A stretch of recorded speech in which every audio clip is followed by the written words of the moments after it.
नमस्कार। आज बात करेंगे भारत रत्न सम्मान के बारे में।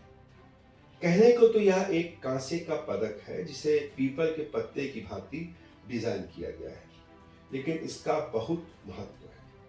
हालांकि इसमें कोई धनराशि नहीं दी जाती है, लेकिन यह एक बेहद प्रतिष्ठित सम्मान है। भारत रत्न भारत का सर्वोच्च नागरिक सम्मान है, जो किसी व्यक्ति को किसी क्षेत्र में असाधारण और सर्वोच्च सेवा के लिए दिया जाता है। यह क्षेत्र कुछ भी हो सकता है, जैसे कला, साहित्य, विज्ञान, सार्वजनिक सेवा, खेल। इसकी शुरुआत राष्ट्रपति राजेंद्र प्रसाद के समय से हुई थी। यह सम्मान किसी को भी दिया जा सकता है, मतलब इसकी कोई आयु सीमा निश्चित नहीं है, कोई धर्म, कोई जाति, इसकी कोई भूमिका नहीं है। यह सम्मान जीवित और मरणोपरांत दोनों प्रकार से दिया जा सकता है। पहले इसे मरणोपरांत देने का प्रावधान नहीं था, लेकिन 1966 में इसके नियम में बदलाव किया गया और तब से यह पुरस्कार मरणोपरांत भी दिया जा सकता है। प्रधानमंत्री इसकी सिफारिश राष्ट्रपति को कर सकते हैं। हालांकि ऐसा कोई नियम नहीं है कि यह सम्मान केवल भारत के नागरिक को ही मिले। 1987 में यह सम्मान पाकिस्तान के नागरिक खान अब्दुल गफ्फार खान को दिया गया। भारत की आज़ादी की लड़ाई में उन्होंने खुदाई खिदमतगार नामक संगठन बनाया था और आजीवन अहिंसक तरीकों से पाकिस्तान की सरकार के विरोध भी करते रहे। तो दूसरा नाम है नेल्सन मंडेला का, जिन्हें सम्मान 1990 में मिला। तो यह सम्मान उन्हें मिला दक्षिण अफ्रीका में, जिन्होंने लंबा संघर्ष किया रंगभेद के खिलाफ। क्योंकि नेल्सन मंडेला की स्थिति दक्षिण अफ्रीका में वैसी ही है जैसे भारत में महात्मा गांधी जी की। तो नेल्सन मंडेला आजीवन संघर्ष करते रहे, कई वर्षों तक जेल में भी रहे, दक्षिण अफ्रीका के पहले अश्वेत राष्ट्रपति भी बने। सचिन तेंदुलकर सबसे कम उम्र के व्यक्ति हैं जिन्हें 2014 में यह सम्मान मिला, और उन्हें यह सम्मान खेल में दिए गए विशेष योगदान के लिए मिला। यह भी आवश्यक नहीं है कि भारत रत्न हर वर्ष दिया जाए, और एक वर्ष में अधिकतम 3 व्यक्तियों को यह सम्मान मिलता है।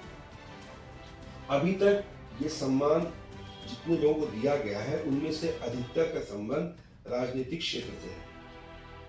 तो इस सम्मान की शुरुआत होती है 2 जनवरी 1954 से, जब यह सम्मान दिया गया प्रसिद्ध कांग्रेसी नेता, मद्रास के पूर्व मुख्यमंत्री, भारत के अंतिम गवर्नर जनरल सी राजगोपालाचारी, और उसके बाद ये दिया गया भारत के पहले उपराष्ट्रपति और दूसरे राष्ट्रपति, महान दार्शनिक, महान शिक्षक सर्वपल्ली राधाकृष्णन को, और दिया गया भौतिक शास्त्री, नोबेल पुरस्कार विजेता सीवी रमन को।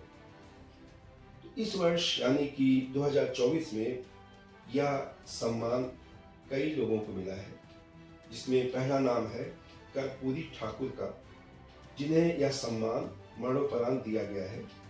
ये एक समाजवादी नेता थे, स्वतंत्रता सेनानी थे, शिक्षक थे, बिहार के पूर्व उप मुख्यमंत्री और 2 बार मुख्यमंत्री भी बने, और जननायक के नाम से प्रसिद्ध रहे।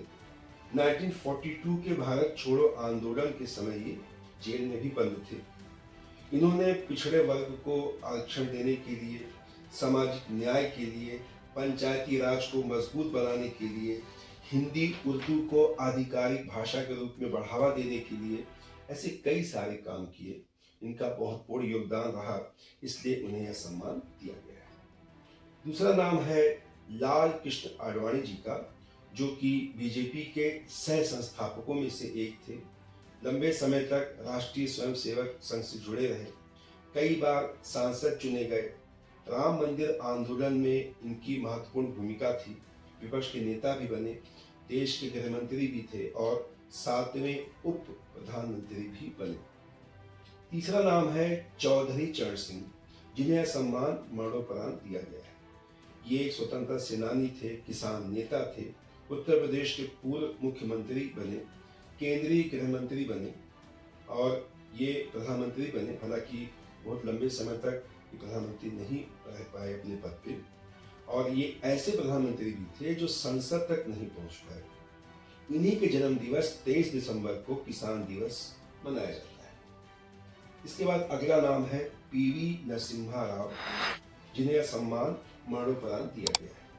ये कई भाषाओं के जानकार थे, आंध्र प्रदेश के मुख्यमंत्री भी रहे, भारत के प्रधानमंत्री भी बने।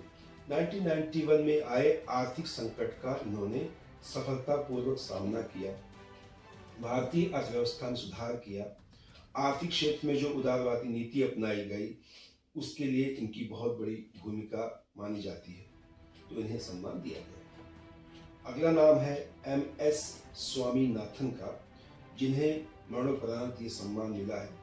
ये भारत के प्रसिद्ध कृषि वैज्ञानिक थे, विश्व खाद्य पुरस्कार से सम्मानित थे, भारत में हरित क्रांति के जनक माने जाते हैं।